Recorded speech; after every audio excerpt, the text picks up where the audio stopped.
CM ಬದಲಾವಣೆ ಹೇಳಿಕೆಗೆ ಮತ್ತೆ ಹೈಕಮಾಂಡ್ ಬ್ರೇಕ್ ಹಾಕೋದಕ್ಕೆ ಮುಂದಾಗ್ತಾ ಇದೆ. ಪಕ್ಷದಲ್ಲಿ ಆ ರೀತಿಯ ಯಾವುದೇ ಚರ್ಚೆಗಳು ಆಗಿಲ್ಲ ಅಂತ ಸುರ್ಜೇವಾಲಾ ಅವರು ಹೇಳಿರೋದು. ರಾಜ್ಯ ಕಾಂಗ್ರೆಸ್ ಉಸ್ತುವಾರಿ ರಣದೀಪ್ ಸಿಂಗ್ ಸುರ್ಜೇವಾಲಾ ಅವರು ಈ ರೀತಿ ಸ್ಪಷ್ಟನೆ ಕೊಟ್ಟಿರೋದು. DCM DK Shivakumar clear cut ಆಗಿ ಹೇಳಿಬಿಟ್ಟಿದ್ದಾರೆ. ಯಾರು ಪಕ್ಷದ ಚೌಕಟ್ಟನ್ನ ಮೀರಬಾರದು ಅಂತ ಹೇಳಿದ್ದಾರೆ.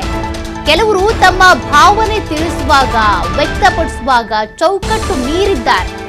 ಇದನ್ನ ಸರಿಪಡಿಸುವಂತೆ ನಾನು ಕೆಪಿಸಿಸಿ ಅಧ್ಯಕ್ಷ ಡಿಕೆ ಶಿವಕುಮಾರ್ ಅವರಿಗೆ ಸೂಚಿಸಿದ್ದೇನೆ ಅಂತ ರಣದೀಪ್ ಸಿಂಗ್ ಸುರ್ಜೇವಾಲಾ ಅವರು ಹೇಳಿದ್ದಾರೆ. ಡಿಕೆ ಶಿವಕುಮಾರ್ ಕೆಲಸವನ್ನ ಮಾಡ್ತಾರೆ ಅಂತ ಉಸ್ತುವಾರಿ ಸುರ್ಜೇವಾಲಾ ಹೇಳಿಕೆ ಕೊಟ್ಟರು.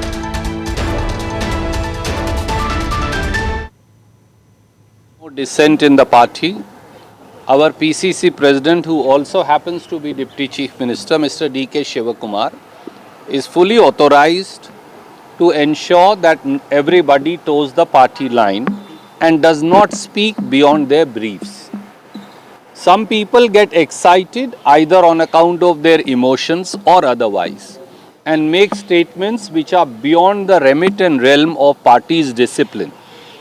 That's why I have asked Shri D.K. Shivkumar to deal with them accordingly. Our job today in Karnataka is that people of Karnataka, there is absolutely no dissent in the party.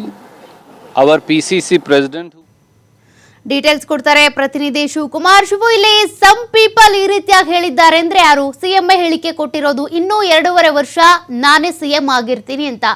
ಅವ್ರು ಈ ರೀತಿಯಾಗಿ ಹೇಳಿಕೆ ಕೊಡಬಾರ್ದು ಅಥವಾ ಅವ್ರ ರೀತಿಯಾಗಿ ಬೇರೆಯವರು ಹೇಳಿಕೆ ಕೊಡಬಾರ್ದು, ಅದಕ್ಕೆ ಡಿಕೆ ಶಿವಕುಮಾರ್ ಅವರು ಕಡಿವಾಣ ಹಾಕ್ತಾರೆ ಅಂತ ಸುರ್ಜೇವಾಲಾ ಅವರು ಹೇಳಿರೋದು. ಇದು ಯಾವ ರೀತಿಯ ಕ್ರಮ ವಹಿಸ್ತಾರೆ? ಹೆಂಗ್ ಬ್ರೇಕ್ ಬೀಳುತ್ತೆ? ಡ್ಯಾಮೇಜ್ ಕಂಟ್ರೋಲಿಂಗ್ ಹೆಂಗ್ ಆಗುತ್ತೆ ಅಂತ?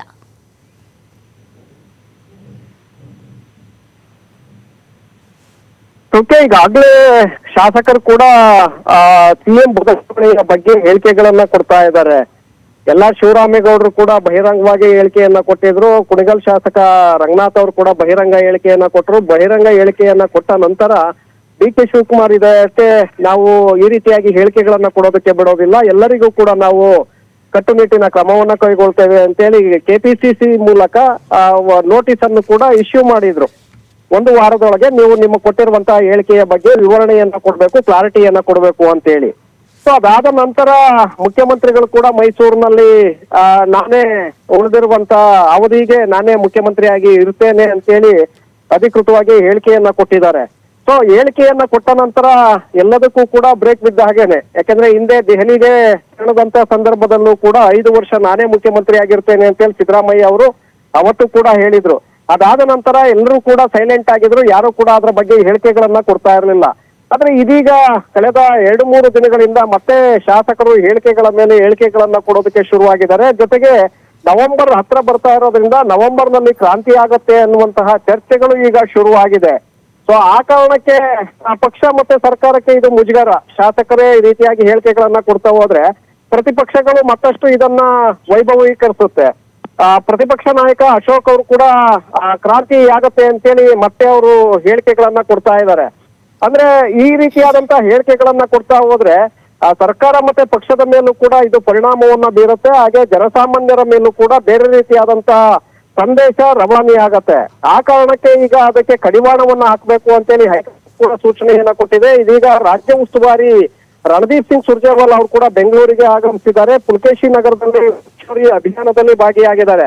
ಖರ್ಗೆ ಅವರನ್ನ ಭೇಟಿ ಮಾಡಿದಂತ ಸಂದರ್ಭದಲ್ಲಿ ಮಾಧ್ಯಮಗಳಿಗೆ ಅವರು ಹೇಳಿಕೆಯನ್ನ ಕೊಟ್ಟಿದ್ದಾರೆ. ನಾನು ಇದರ ಬಗ್ಗೆ ಯಾರೆಲ್ಲ ಈ ರೀತಿಯಾಗಿ ಹೇಳಿಕೆಗಳನ್ನು ಕೊಡ್ತಾ ಇದ್ದಾರೆ, ಈಗಾಗಲೇ ನಾನು ಕೆಪಿಸಿಸಿ ಅಧ್ಯಕ್ಷರಿಗೆ ಸ್ಪಷ್ಟವಾಗಿ ಸೂಚನೆಯನ್ನ ಕೊಟ್ಟಿದ್ದೇನೆ, ಮುಂದೆ ಯಾರು ಕೂಡ ಈ ರೀತಿಯಾಗಿ ಹೇಳಿಕೆಗಳನ್ನ ಕೊಡುವಂತಿಲ್ಲ, ಅವರು ಕ್ರಮವನ್ನ ತೆಗೆದುಕೊಳ್ತಾರೆ ಅಂತೇಳಿ ಈಗ ಸುರ್ಜೇವಾಲಾ ಕೂಡ ಹೇಳಿದ್ದಾರೆ. ಹಾಗಾಗಿ ಅದು ಇಲ್ಲಿಗೆ ನಿಲ್ಲುತ್ತೆ ಅನ್ನುವಂತ ನಿರೀಕ್ಷೆಗಳಿದೆ. ಆದ್ರೆ ಮುಂದೆ ಯಾರಾದ್ರೂ ಸ್ಟೇಟ್ಮೆಂಟ್ ಗಳನ್ನ ಕೊಡ್ತಾ ಹೋದ್ರೆ ಮತ್ತೆ ಪಕ್ಷ ಸರ್ಕಾರಕ್ಕೆ ಇದು ಖಂಡಿತ ಡ್ಯಾಮೇಜ್ ಅನ್ನ ಮಾಡುತ್ತೆ. Okay, thank you Shivakumar ಡೀಟೇಲ್ಸ್ಗೆ.